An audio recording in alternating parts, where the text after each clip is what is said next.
বিধানসভা নির্বাচনে জনসংযোগের উপর গুরুত্ব দিয়েছেন বরিষ্ঠ বিজেপি নেতা তথা কেন্দ্রীয় স্বরাষ্ট্রমন্ত্রী অমিত শাহ। পশ্চিমবঙ্গে এসআইআর প্রক্রিয়ায় মুখ্য নির্বাচন কমিশনার এবং মুখ্য নির্বাচনী আধিকারিকের বিরুদ্ধে দায়ের হওয়া এফআইআর নিয়ে কড়া প্রতিক্রিয়া ব্যক্ত করেছে নির্বাচন কমিশন। 1 ফেব্রুয়ারি থেকে তামাকজাত পণ্যের ওপর অতিরিক্ত শুল্ক প্রযোজ্য হবে। বিদেশমন্ত্রী ডক্টর এস জয়শঙ্কর বলেছেন, বাংলাদেশের প্রাক্তন প্রধানমন্ত্রী খালেদা জিয়ার দূরদর্শিতা ভারত বাংলাদেশ অংশীদারিত্ব বৃদ্ধিতে পথপ্রদর্শক হয়ে উঠবে। ইংরেজি নববর্ষের উদ্দীপনায় মেতেছেন সাধারণ মানুষ। শুভেচ্ছা জানিয়েছেন রাষ্ট্রপতি, উপরাষ্ট্রপতি, প্রধানমন্ত্রী। আসছি বিস্তারিত খবরে। প্রধানমন্ত্রী নরেন্দ্র মোদী গতকাল নতুন দিল্লিতে প্রগতির 50তম বৈঠকে সভাপতিত্ব করেন।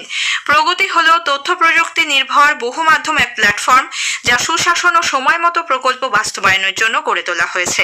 বৈঠকে প্রধানমন্ত্রী সড়ক, রেল, বিদ্যুৎ, জলসম্পদ এবং কয়লা ক্ষেত্রের 5টি গুরুত্বপূর্ণ পরিকাঠামো প্রকল্প পর্যালোচনা করেন। 5টি রাজ্যে বিস্তৃত এই প্রকল্পগুলোর জন্য মোট ব্যয় 40,000 কোটি টাকার বেশি। প্রধানমন্ত্রী বলেছেন, গত এক দশকে প্রগতি নির্ভর ব্যবস্থার মাধ্যমে 85 লক্ষ কোটি টাকার বেশি প্রকল্প দ্রুত সম্পন্ন হয়েছে। তিনি বলেন, সংস্কারের গতি বজায় রাখা এবং সঠিকভাবে বাস্তবায়ন নিশ্চিত করতে প্রগতি অপরিহার্য। 2026-এর বিধানসভা নির্বাচনে জনসংযোগের ওপর অত্যধিক গুরুত্ব দিয়েছেন বরিষ্ঠ বিজেপি নেতা কেন্দ্রীয় স্বরাষ্ট্রমন্ত্রী অমিত শাহ। গতকাল কলকাতায় নির্বাচনের প্রস্তুতি নিয়ে দলীয় সাংসদ, বিধায়ক ও কর্মীদের সঙ্গে বৈঠক করেন তিনি। বাড়ি বাড়ি গিয়ে মানুষের সমস্যা শোনার জন্য দলীয় নেতাকর্মীদের নির্দেশ দিয়েছেন শ্রী শাহ। কলকাতার সায়েন্স সিটি অডিটোরিয়ামে দলের কলকাতা জোনের কার্যকর্তাদের সম্মেলনে অংশ নেন তিনি। বৈঠকে রাজ্যে দলীয় সংগঠনের বর্তমান অবস্থা, দলীয় কর্মীদের সক্রিয়তা এবং বুথ স্তর পর্যন্ত সংগঠনকে শক্তিশালী করার বিষয়ে বিস্তারিত আলোচনা হয়েছে। এর আগে কলকাতার একটি হোটেলে দলের সাংসদ, বিধায়কদের সঙ্গে বৈঠক করেন তিনি। পৃথকভাবে কথা বলেন রাজ্য সভাপতি শ্রমিক ভট্টাচার্য, বিরোধী দলনেতা শুভেন্দু অধিকারী, কেন্দ্রীয় প্রতিমন্ত্রী সুকান্ত মজুমদার এবং প্রাক্তন রাজ্য সভাপতি দিলীপ ঘোষের সঙ্গেও। এসআইআর প্রক্রিয়া নিয়ে মুখ্য নির্বাচন কমিশনার এবং পশ্চিমবঙ্গের মুখ্য নির্বাচনী আধিকারিকের বিরুদ্ধে পুলিশের কাছে এফআইআর দায়ের হবার প্রেক্ষিতে নির্বাচন কমিশন কঠোর প্রতিক্রিয়া ব্যক্ত করেছে। রাজ্যের মুখ্য নির্বাচনী আধিকারিকের দপ্তর থেকে জারি করা এক বিবৃতিতে এই অভিযোগগুলিকে পূর্ব পরিকল্পিত, ভিত্তিহীন এবং আধিকারিকদের ভয় দেখানোর প্রচেষ্টা বলে অভিহিত করা হয়েছে। নির্বাচন প্রক্রিয়াকে চাপে ফেলে পথভ্রষ্ট করার উদ্দেশ্যেই এই ধরনের ভীতি প্রদর্শনের কৌশল নেওয়া হয়েছে, যদিও সেই চেষ্টা সফল হবে না বলেও জানানো হয়েছে ওই বিবৃতিতে। উল্লেখ্য, গত সোমবার পুরুলিয়ার পাড়া এলাকার চৌতলা গ্রামের বাসিন্দা দুর্জন মাঝি নামে এক বৃদ্ধের দেহ উদ্ধার হয় রেল লাইনের ধার থেকে। সেই দিনই শুনানি কেন্দ্রে তার ডাক পড়েছিল। পরিবারের দাবি, আতঙ্কে আত্মহত্যা করেছেন ওই ব্যক্তি। পরদিনই মুখ্য নির্বাচন কমিশনার জ্ঞানেশ কুমার এবং রাজ্যের মুখ্য নির্বাচনী আধিকারিক মনোজ আগরওয়ালের বিরুদ্ধে থানায় অভিযোগ দায়ের করেন মৃতের ছেলে। 1 ফেব্রুয়ারি থেকে তামাকজাত পণ্যের ওপর অতিরিক্ত শুল্ক প্রযোজ্য হবে। পান মশলার ওপর কার্যকর হবে নতুন সেস। কেন্দ্রীয় সরকার এক বিজ্ঞপ্তিতে কথা জানিয়েছে, তামাক এবং পান মশলার ওপর নতুন এই শুল্ক পণ্য ও পরিষেবা কর জিএসটি হারের অতিরিক্ত এবং বর্তমান কম্পেনসেশন সেসের পরিবর্তে তা কার্যকর হবে। 1 ফেব্রুয়ারি থেকে পান মশলা, সিগারেট, তামাক জাতীয় পণ্যের ওপর 40% এবং বিড়ির ওপর 18% পণ্য ও পরিষেবা কর জিএসটি ধার্য হবে। এছাড়াও পান মশলার ওপর স্বাস্থ্য ও জাতীয় সুরক্ষা সেস এবং তামাক ও এই জাতীয় পণ্যের ওপর অতিরিক্ত শুল্ক প্রযোজ্য হবে। উল্লেখ্য, গত ডিসেম্বর মাসে এই সংক্রান্ত 2টি বিল অনুমোদন করে সংসদ। 2025-এ কেন্দ্রীয় সরকার দেশের উন্নয়নে যে পদক্ষেপগুলি নিয়েছে তার মধ্যে অন্যতম হল নতুন প্রজন্মকে ব্যবসা করতে আগ্রহী করে তোলার প্রয়াস। একটি প্রতিবেদন। নতুন বছরের প্রথম দিনে দাঁড়িয়ে একটু ফিরে তাকালেই আমরা দেখতে পাই 2025 সালে নতুন প্রজন্মকে ব্যবসামুখী করে তুলতেও কেন্দ্রীয় সরকার বহু পদক্ষেপ গ্রহণ করেছে। ইজ অফ ডুইং বিজনেস থেকে ফ্রিং বিজনেস, এই মানসিক পরিবর্তন একটি অন্যতম গুরুত্বপূর্ণ পদক্ষেপ বলে মনে করেন বিশিষ্ট আর্থিক বিশ্লেষক Sudipta Guha. Is of doing বিজনেসটা কেন দরকার? ব্যবসার সবকটা রাস্তা কথা কাছে খোলা ছিল না। একটা ছোট ব্যবসা করছি, চায়ের ব্যবসা, রাস্তার ধারে দাঁড়িয়ে আমাকে 9,000টা আইন জানতে হবে না। আমাকে প্রথম এতগুলো আইন জানলেই চলবে এবং তাতেই আমি ব্যবসাটা করতে পারি। আমার 32 জায়গায় আমাকে ট্যাক্সের জন্য খাতা খুলতে হবে না, আমার একটা মাত্র জিএসটি।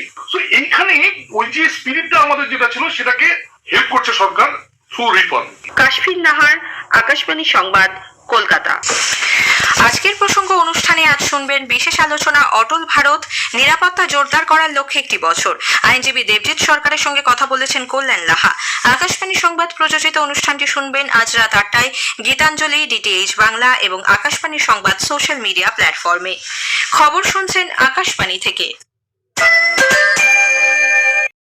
বিদেশমন্ত্রী ডক্টর এস জয়শঙ্কর গতকাল প্রাক্তন প্রধানমন্ত্রী খালেদা জিয়ার শেষকৃত্যে ভারতের প্রতিনিধিত্ব করেন এবং বাংলাদেশ জাতীয়তাবাদী দল বিএনপির নেতা তারেক রহমানকে প্রধানমন্ত্রী নরেন্দ্র মোদীর পাঠানো শোকবার্তা সম্পর্কে অবহিত করেন। তারেক রহমানের সঙ্গে সাক্ষাতে ডক্টর জয়শঙ্কর আস্থা প্রকাশ করে বলেন, বেগম খালেদা জিয়ার দূরদৃষ্টি ও মূল্যবোধ দুদেশের মধ্যে অংশীদারিত্ব উন্নয়নে পথপ্রদর্শক হয়ে উঠবে।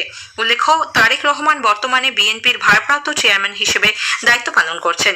চিঠিতে প্রধানমন্ত্রী নরেন্দ্র মোদী 2015 সালের জুন মাসে ঢাকা সফরের সময় খালেদা জিয়ার সঙ্গে তাঁর সাক্ষাৎ এবং আলোচনার কথা স্মরণ করেন। তিনি বলেন, যে কোনো পরিস্থিতি সামলাতে তিনি ছিলেন একজন দক্ষ নেত্রী। বিশ্বজুড়ে মানুষ আতশবাজির আলো ও বিপুল উদযাপনের মধ্যে দিয়ে ইংরেজি নতুন বছর 2026কে স্বাগত জানিয়েছে। প্রশান্ত মহাসাগরের কিরিবাতি বিশ্বের প্রথম দেশ হিসেবে 2026কে স্বাগত জানায়। নিউজিল্যান্ডের অকল্যান্ডে বিপুল জনসমাগমের মধ্যে 787 ফুট উচ্চতার স্কাই টাওয়ারের বিভিন্ন তলা থেকে 3500 আতশবাজি আকাশে ছোড়া হয়। প্রশান্ত মহাসাগরীয় অঞ্চলের সামোয়া, টুঙ্গা এবং টোকেলেও সহ অন্যান্য দেশগুলি নতুন বছরকে স্বাগত জানাতে উৎসবে মেতে ওঠে। রাজধানী দিল্লিতে কনট প্লেস এবং ইন্ডিয়া গেটের মতো জায়গাগুলিতে ঘন কুয়াশা সত্ত্বেও গতরাতে প্রচুর মানুষ ভিড় করেন। 2020 সালের পর দিল্লিতে এটি ছিল শীতলতম বছরের দিন। গোয়ার আকাশ সেজে ওঠে আতশবাজির মেলায়। কলকাতাতেও একই চিত্র নজরে আসে। রাষ্ট্রপতি দ্রৌপদী মুর্মু, উপরাষ্ট্রপতি সিপি রাধাকৃষ্ণন এবং প্রধানমন্ত্রী নরেন্দ্র মোদী সকলকে ইংরেজি নববর্ষের শুভেচ্ছা জানিয়েছেন। এক বার্তায় রাষ্ট্রপতি বলেছেন, নতুন বছর সকলের মধ্যে শক্তি ও ইতিবাচক পরিবর্তন আনবে। 2026 সাল সমৃদ্ধ ভারত নির্মাণে নতুন উদ্যমের সঞ্চার করবে বলে আশা প্রকাশ করেন তিনি।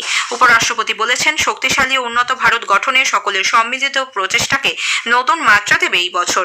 প্রধানমন্ত্রী নরেন্দ্র মোদী আজ নতুন বছরে সকলের জন্য সুস্বাস্থ্য কামনা করেছেন। কেন্দ্রীয় কৃষি ও কৃষক কল্যাণ মন্ত্রী শিবরাজ সিং চৌহান বলেছেন, বিকশিত ভারত জি রামজি প্রকল্প জব কার্ডধারীদের কর্মসংস্থান বৃদ্ধি, মহিলা ও কৃষকদের ক্ষমতায়নে সাহায্য করবে এবং গ্রামীণ উদ্যোক্তাদের উৎসাহিত করতে সহায়ক হবে এই প্রকল্প। নতুন বছরের শুভেচ্ছা জানিয়ে শ্রী সিং বলেন, 2 কোটির বেশি লাখপতি দিদি স্বনির্ভর হয়ে উঠেছেন এবং দেশের মহিলাদের বিশেষভাবে উৎসাহিত করছেন। প্রধানমন্ত্রী নরেন্দ্র মোদীর সুযোগ্য নেতৃত্বে ভারত উন্নত দিনের স্বপ্ন আগামী দিনে পূরণ করবে বলে আশা প্রকাশ করেন তিনি। জাতীয় তদন্তকারী সংস্থা এনআইএ 2025 সালে ব্যাপক সাফল্য অর্জন করেছে। নিষ্পত্তি হওয়া 92% মামলায় দোষীদের শাস্তি হয়েছে। এনআইএ এর সাফল্য তালিকায় রয়েছে মার্কিন যুক্তরাষ্ট্র থেকে 26/11 হামলার মূল চক্রী তাহাওয়ার রানার প্রত্যর্পণ, পেহেলগাঁও ও দিল্লির সন্ত্রাসবাদী হামলায় জড়িত বেশ কয়েকজন জঙ্গি ও তার সহযোগীদের গ্রেপ্তারের মতো গুরুত্বপূর্ণ বিষয়। দিল্লির লালকেল্লা এলাকায় গাড়ি বোমা বিস্ফোরণ মামলার যে তদন্ত চলছে, সেখানেও এনআইএ উল্লেখযোগ্য অগ্রগতি করেছে।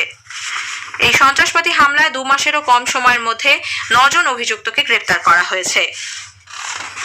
ভারতীয় আবহাওয়া দপ্তর আজ হরিয়ানা, দিল্লি, পাঞ্জাব এবং বিহারের বেশ কিছু স্থানে শীতের পূর্বাভাস দিয়েছে। হিমাচল প্রদেশের বেশ কিছু জায়গায় শৈত্যপ্রবাহের সম্ভাবনা।